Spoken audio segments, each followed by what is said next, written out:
ez mindenhol.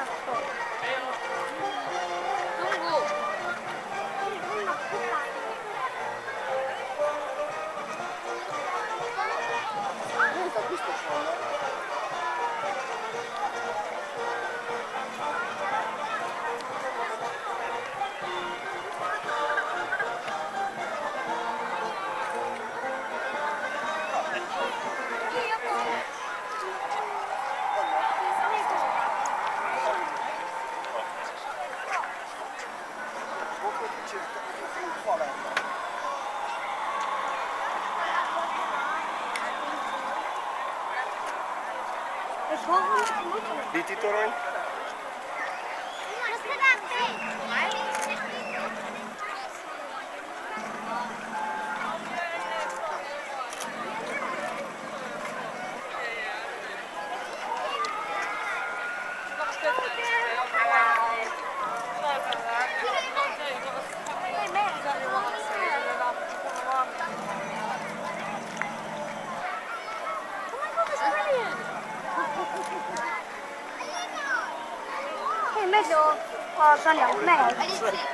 He's good, isn't he? Yeah. You can see Mercedes, oh yeah. Voor de bedwalker.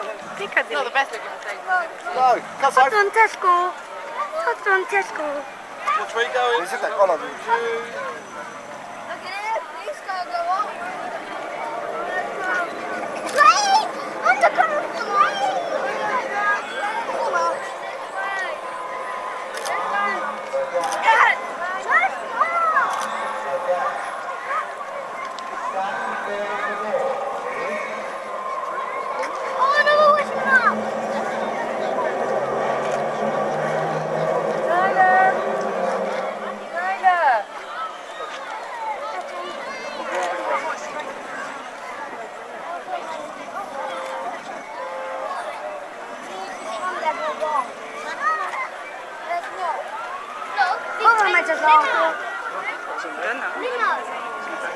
Alles voor mijn broer.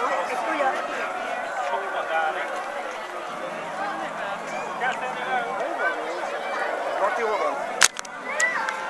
Hol van Norton?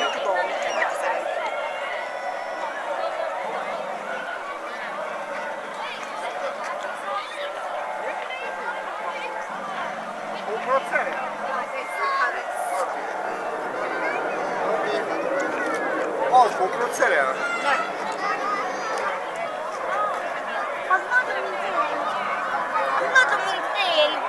Micsoda? Nagyobb, mint te?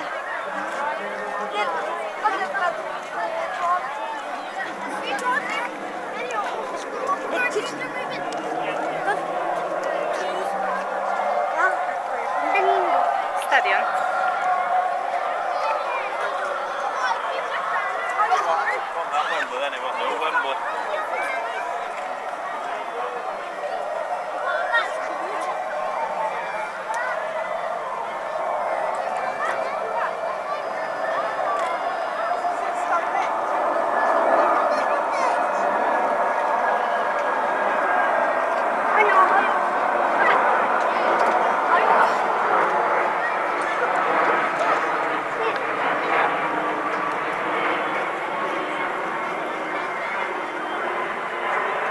Auto.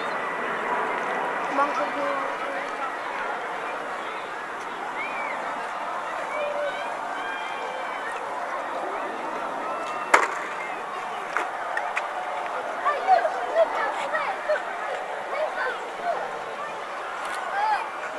Dat is auto, meid.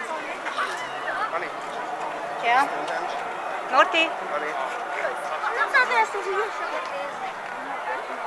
Látjátok Stonehenge? Fiúk. Oli.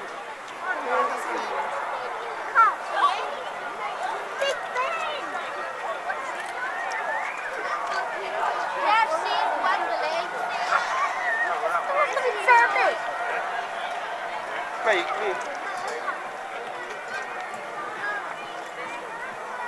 Másik a vízbe a kocsi?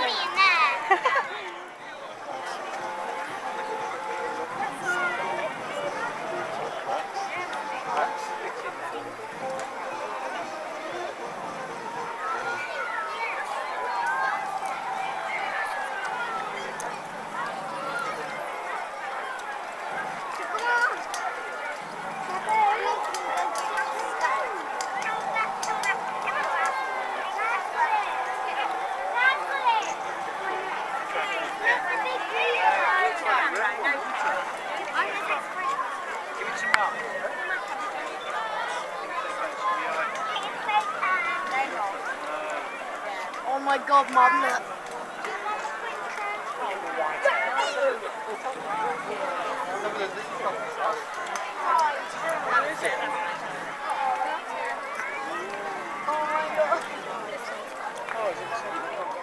Így, gyere ide. De semmi baj, figyelj, ez nem fog lefelé menni. Csak megy egyenesen és kanyarodik, ennyi. Tudom, hogy neked van egy kis ilyen izéd, ilyen. Na jó. Várok. Ez jó munka. Ugyan. Aha. Cooler. Zippel. Oh, mamma. Ne! Odi. Le fogunk menni. Le fogunk. I hold you like this. It's okay?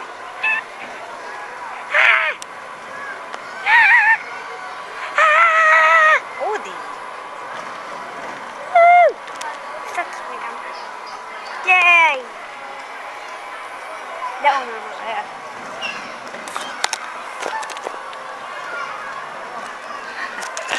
Odi, hátra tudsz nézni? A pályékhoz. Hello! Nézz hátra. Hello! Hello! Where are they? See. Oh, look at that. Woo! Oh, hello! Into the files. Ah.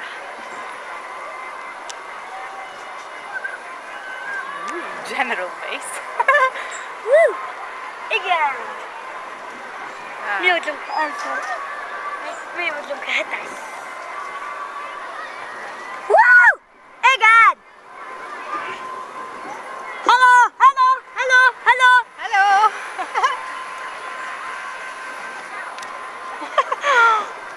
Odi. Please.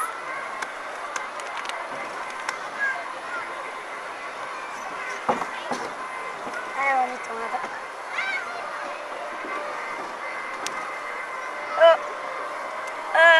Mi volt az?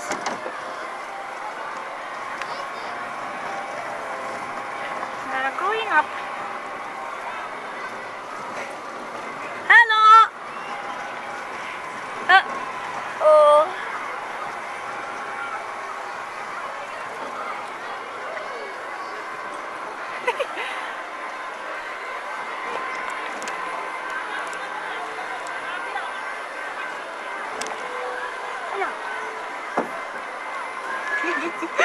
That's cool. Szia, Uci. Szia, ki kell kapcsolnom. Zebra sharks. They may have spots now, but were actually born with stripes. The biggest zebra sharks can be up to 2.5 meters long, wider than this submarine. But they are really friendly. They don't seem to be taking any notice of those Lego divers. What about those grey sharks? What grey sharks? Computer, identify. That is a toaster shark. I've never heard of a toaster shark before. Researchers, look at the picture on the screen. Can you help the computer find the correct shark by pressing the control button which matches your Nézzetek answer? oda! Nézzetek oda! Identified black-tip reef shark. Well done, crew. You must have all spotted the black tip on the shark's dorsal fin, which is how this creature gets its name. They may look scary, but are actually pretty shy. And there's a truck from the side. There's a shop. Ready?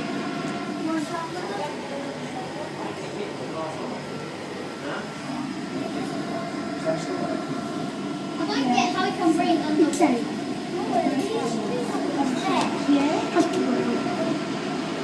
Why do you know that? How can you know that?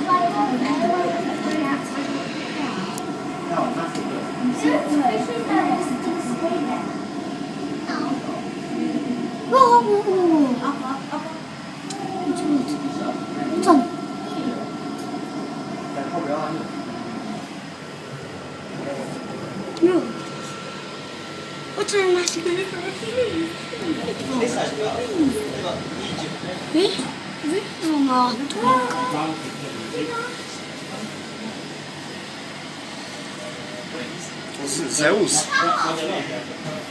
Poza jakich los na kasacji. Okej, ciąg. Ciąg. Ciąg. Crew, we're entering the Coral Cove. The fish here are all very colourful. You're right there, Captain. Team, can you see the bright yellow fish called yellow tang? In the wild, they feed on algae, although yellow tang kept in home aquariums have enjoyed eating lettuce and even peas. What's on? Memory full. Okay, crew. Looks like it's time to head back to base. Computer, prepare to surface. Analyzing. Captain, if we don't head back now, we'll lose all of the team's research. Sad to negotiate on a busy day. There's a speed limit on the Upper Thames of a little under 5 miles an hour, and also the river takes a very winding, meandering course, so all in all it's not the place to be if you're in too much of a hurry. To our left is Jacob's Island, formerly called Corporation Island. It was renamed after a well-known local councillor and boat builder called Arthur Jacobs. It was here that some of the largest wooden boats, almost twice the length of this boat, were built in the now dismantled and long-forgotten boat houses and slipways of the Jacobs Yard. As we head up past Brockus Meadows to our right, some of the Eton College buildings become visible, as do the spires of Eton College Chapel, which is built in an almost identical style to St George's Chapel in Windsor Castle, known as the perpendicular Gothic style of architecture. Eton College was founded in 1440 by King Henry VI, originally naming it the King's College of Our Lady of Eton beside Windsor. Incidentally, the college own all the land on our right from here and beyond our turning point. They're in fact the second largest landowner in the country after the Crown, owning land in nearly every county.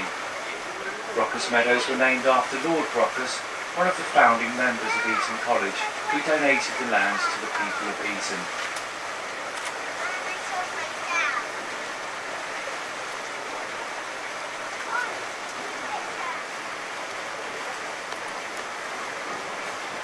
Ahead of us is the Windsor Railway Bridge, being one of several across the Thames designed by Isambard Kingdom Brunel, the famous Victorian engineer.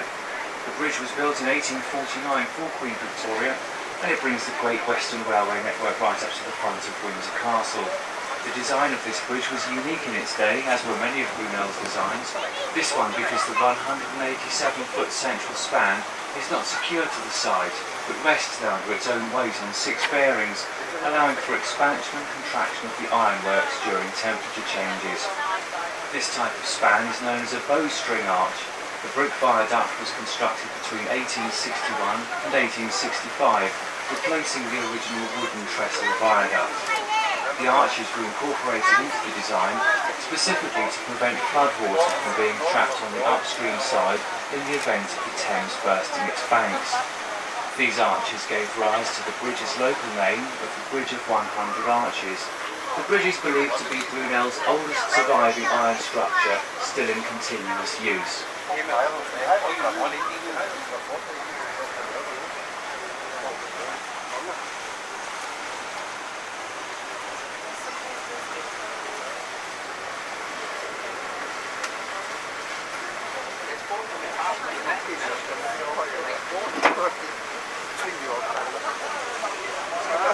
Give away.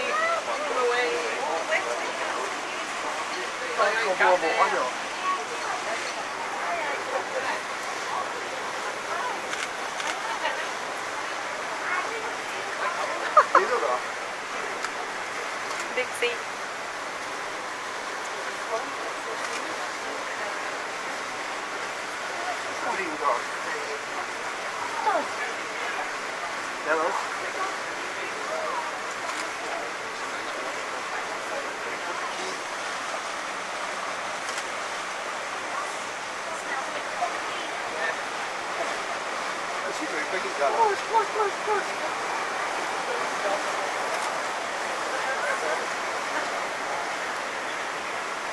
We're passing Bath's Island on our left-hand side, so called because in the days before Windsor had...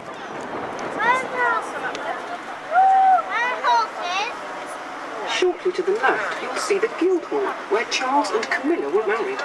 The Guildhall was completed by Sir Christopher Wren, best known for designing St Paul's Cathedral in London. The 4 internal columns of the Guildhall do not touch the ceiling.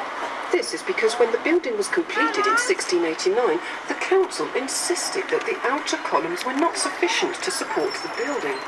So Wren added 4 internal columns, but in an act of defiance, he left them a few inches short of the ceiling to prove that his design was accurate. Our next stop is for the High Street and the parish church of St John the Baptist, which contains beautiful carvings by Greenling Gibbons, whose carvings can also be seen at St Paul's Cathedral in London.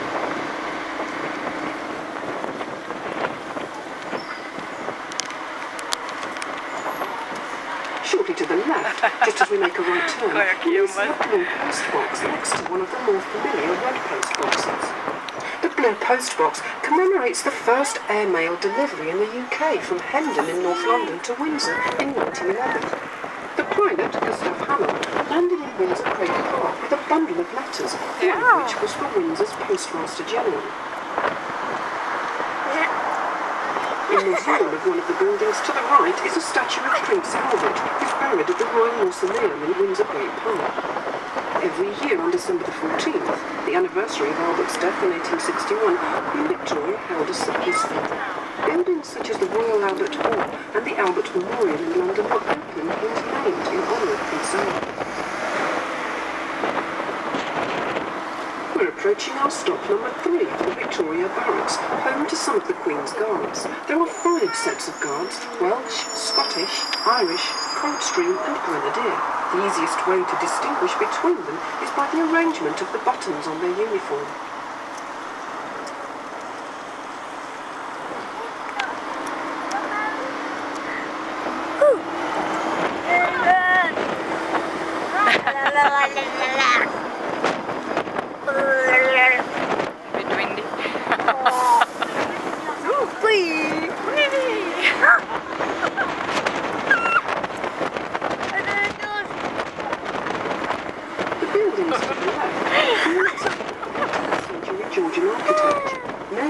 Because this style became popular during the reigns of Kings George II and III.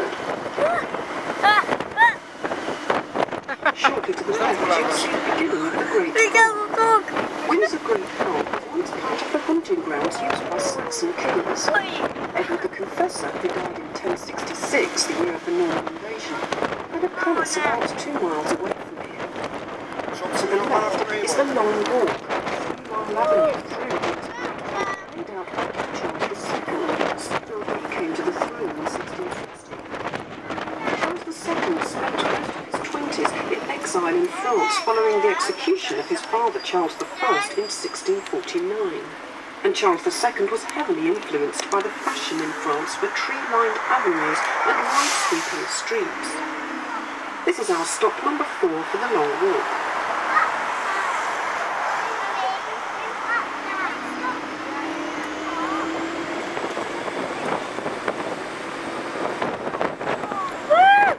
Over your left shoulder, you may catch a glimpse through the trees of a cream building with a green roof made from Australian copper.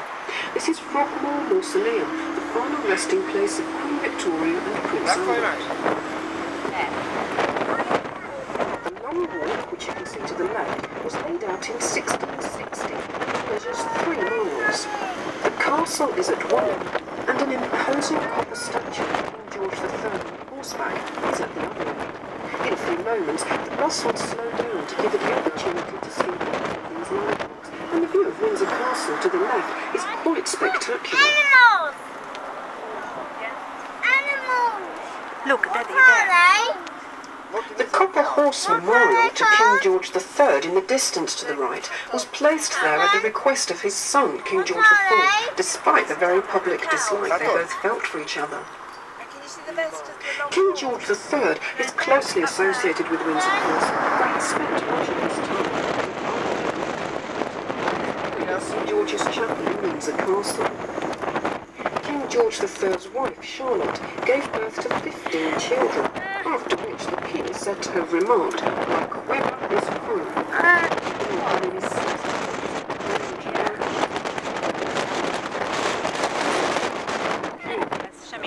Meanwhile,